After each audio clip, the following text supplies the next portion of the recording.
अचंभे वाली बात यह है, जब भी भक्त किसी कष्ट में होते हैं तो वे मधुमक्खी का रूप धारण कर तुरंत उनकी सहायता के लिए आते हैं। उनकी आत्मा स्वर्ग लोक में न जाकर हिमाचल की पवित्र भूमि की ओर चली। खोजते खोजते वह चैरा गुफा में पहुंची, जिससे उनकी आत्मा को नाग का शरीर मिला। एक लड़की गाय चराते हुए गुफा के बाहर एक बड़े नाग को देखकर डर गई और उसकी मौत हो गई।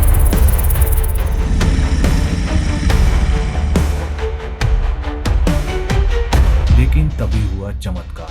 दानवीर कर्ण की जागृत शक्तियां जाग उठी।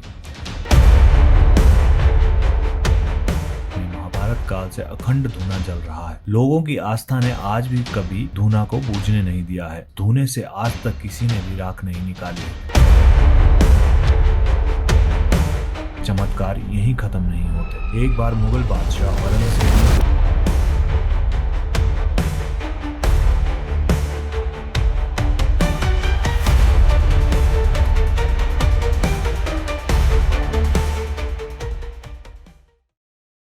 हिमाचल प्रदेश, जिसे देवभूमि कहा जाता है, हर कण कण में देवताओं की आशीर्वादित उपस्थिति महसूस होती है। यहाँ के मंदिर न केवल आस्था का प्रतीक हैं, बल्कि भारत के समृद्ध इतिहास और भव्य सांस्कृतिक धरोहर को संजोए हुए हैं। इसलिए हमने हिमाचल के हर सुने अनसुने देवस्थल की रहस्यमय कहानियों की एक सीरीज शुरू की है। स्वागत है आपका देवभूमि सीरीज एपिसोड 1 में।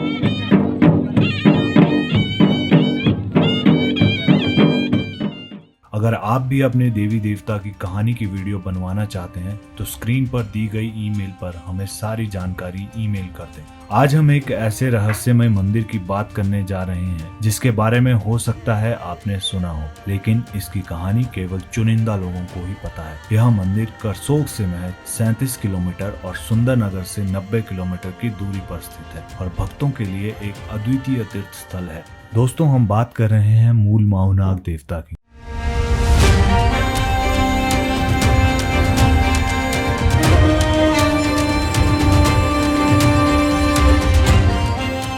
आपने नाम सुना है, शायद सुना हो, लेकिन क्या आप जानते हैं माहुनाग को दानवीर कर्ण का अवतार माना जाता है।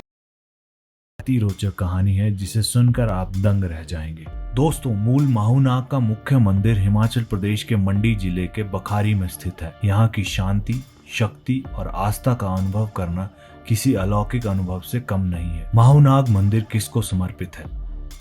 माहुनाग मंदिर एक मध्यकालीन शैली का पहाड़ी मंदिर है जो भगवान कर्ण को समर्पित है। इसे स्थानीय रूप से माहुनाग कहा जाता है। अचंभे वाली बात यह है, जब भी भक्त किसी कष्ट में होते हैं और भगवान कर्ण से सहायता की प्रार्थना करते हैं तो वे मधुमक्खी का रूप धारण कर तुरंत उनकी सहायता के लिए आते हैं। मधुमक्खी से जुड़ी एक और भी ऐतिहासिक कहानी है, हम आपको आगे चलकर बताएंगे। श्रद्धालु यह भी मानते हैं कि भगवान कर्ण का आशीर्वाद उन्हें कानूनी मामलों और पारिवारिक विवादों में सही निर्णय लेने में मदद करता है। देवता को चांदी के रूप में भेंट चढ़ाई जाती है। मंडी जिले के अभिलेखों में इस मंदिर का उल्लेख है, जिसे 1664 में राजा श्याम सेन द्वारा बनाया गया था। राजा श्याम सेन भगवान कर्ण के परम भक्त थे। माहुनाग को दानवीर कर्ण का अवतार माना जाता है। जैसा मैंने कहा, यह मंदिर महाभारत के युद्ध में अहम भूमिका निभाने वाली महारथी वीरयोद्धा दानवीर कर्ण को समर्पित है। महाभारत के युद्ध में कुंती के बेटे अर्जुन के हाथों मारे गए दानवीर कर्ण आज भी अपनी दान देने की विशेषता को निभा रहे हैं। कहते हैं वीर गति के बाद भी कर्ण की आत्मा दान धर्म करने की इच्छा से शांत नहीं थी। जगत के कल्याण की भावना से उनकी आत्मा स्वर्ग लोक में न जाकर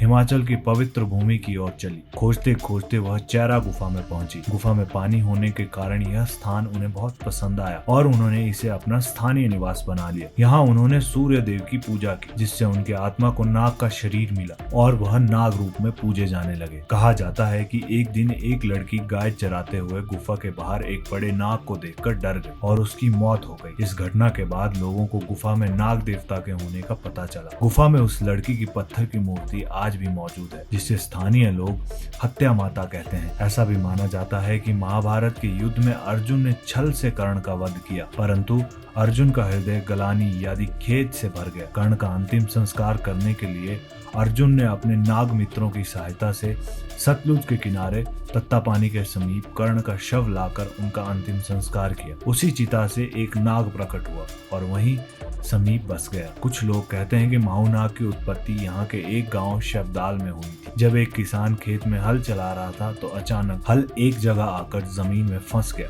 किसान के काफी प्रयासों के बाद भी हल नहीं निकला तो मिट्टी हटाई गई। तब पता चला कि वहाँ एक मोहरा यानी पत्थर की मूर्ति है। उसे बाहर निकालने का प्रयास किया गया, लेकिन जैसे ही वह बाहर आया वह उड़ गया और बखारी में जा बसा, जहाँ आज मूल माहूनाग मंदिर है। दोस्तों, अगर ये एपिसोड पसंद आ रहा है तो चैनल को सब्सक्राइब करना ना भूलें और नोटिफिकेशन बेल को भी दबा दें ताकि आने वाले एपिसोड मिस ना करें। चलिए आगे बढ़ते हैं। चोर भी दानवीर करण की अद्भुत माया से भ्रमित हुए। कहानी उस दौर की है जब इस पवित्र मंदिर पर डाकुओं ने आक्रमण किया था। डाकुओं की संख्या इतनी अधिक थी कि उन्होंने मंदिर को लूटने का साहस किया। एक शातिर डाकू लोहे के हथियार की मदद से मंदिर के ऊपरी हिस्से तक चढ़ा। उसने अपने साथी के पास ऊपर से कपड़े में बांधकर बहुमूल्य सामान फेंका, लेकिन लालच और शैतानी चाल से भरे एक डाकू ने उन मोहरों पर चमड़े का टुकड़ा फेंकने की कोशिश की। लेकिन तभी हुआ चमत्कार। दानवीर करण की जागृत शक्तियां जाग उठी। मोहरों में से एक मोहरा अचानक मधुमक्खी मोहरे का रूप धारण कर मंदिर के धूने में छिप गया। बाकी मोहरे अदृश्य शक्तियों के अधीन हो गए और हवा में उड़कर 11 स्थानों पर अदृश्य हो गए। कहा जाता है वे मोहरे दोनकोट, शलोट, खुड़न, पाली, कोट, बेड़ू, नरोड़, खोव और बनेच जैसे स्थानों पर जा पहुंचे। जब डाकुओं ने अपने अड्डे पर चोरी किए गए सामान की पोटली खोली तो उसमें राख के सिवा कुछ भी नहीं था। घबराए डाकू के पास अब कोई जवाब नहीं था। कुछ समय बाद जब मंदिर की अच्छे से छानबीन हुई तो धुने की राख में वही मोहरा और बहुमूल्य आभूषण चमत्कारिक रूप से मिल गए। यह मान्यता बनी कि दानवीर करण की दैवीय शक्तियों ने इस मंदिर की महिमा और उसकी रक्षा सुनिश्चित की। मुगल बादशाह औरंगजेब और माहूनाग। लोक मान्यताओं के अनुसार माहूनाग के चमत्कार यहीं खत्म नहीं होते। एक बार मुगल बादशाह औरंगजेब ने सुकेत के राजा श्याम सेन को छल से दिल्ली बुलाकर कैद कर लिया। उसका उद्देश्य सुकेत को अपने शासन के अधीन करना था। कैद में बंद राजा ने कई देवी देवताओं का स्मरण किया, परंतु उन्हें मुक्ति नहीं मिली। अंततः उन्होंने नागराज करण का स्मरण किया। मान्यता है कि माहूनाग ने मधुमक्खी का रूप धारण कर राजा को दर्शन दिए और जल्द कैद से मुक्त होने का आशीर्वाद दिया। कुछ समय बाद माहूनाग के आशीर्वाद से राजा श्याम सेन कैद से छूटकर अपने राज्य लौट आए। इसी घटना के बाद माहूनाग की महिमा और अधिक प्रसिद्ध हो गई और तब से उन्हें संकट मोचक देवता के रूप में पूजने की परंपरा शुरू हुई।